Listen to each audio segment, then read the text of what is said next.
में चूंकि हम छत्तीसगढ़ में हैं और देश में लगातार इस बात को लेकर चर्चा चलती रहती है कि छत्तीसगढ़ एक ऐसा राज्य है जहां आदिवासियों की बड़ी आबादी है और लंबे समय तक छत्तीसगढ़ से ये मांग उठती रही है कि प्रदेश को आदिवासी नहीं मिल पाया मुख्यमंत्री नंद कुमार साय साहब भारतीय राजनीति के एक ऐसे चेहरे जिन्होंने अपनी अमिट छाप छोड़ी है।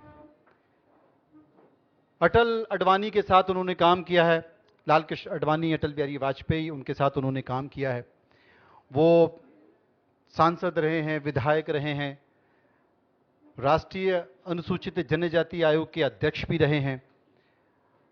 लेकिन पता नहीं ऐसा क्या हुआ, उनके मन को ऐसा क्या चुभा कि उन्होंने अपनी मां जैसी पार्टी को, मैं मां जैसी इसलिए भी बोल रहा हूं क्योंकि हमेशा भारतीय जनता पार्टी के मंच से वो ये कहते आ रहे हैं कि भारतीय जनता पार्टी हमारी पार्टी है, वो हमारी मां है, लेकिन मां जैसी पार्टी को उन्होंने छोड़ दिया और कांग्रेस में शामिल हो गए।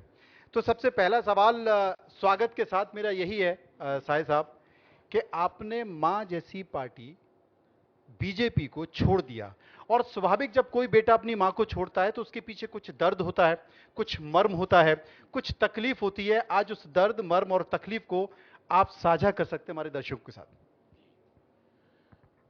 आपने जो प्रश्न किया है वो बहुत वाजिब है, आवश्यक भी है।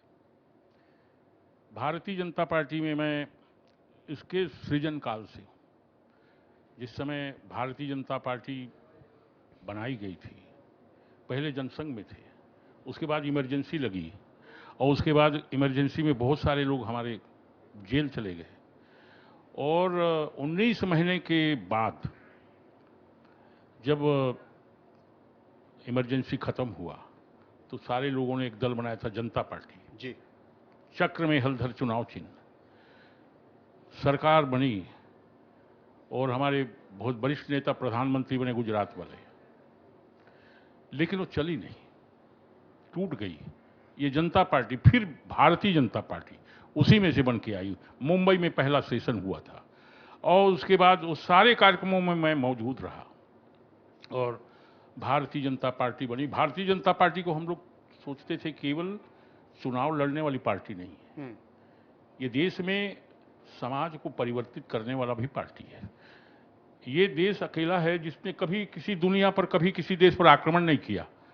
इस पर दुनिया के लोग आए, शक आए, हूण आए, कुषाण आए, माने जातियों का उत्थान पतन, आंधियां झड़ी प्रचंड समीर और खड़े देखा झेला हंसते, प्रलय में हम पले हुए भी।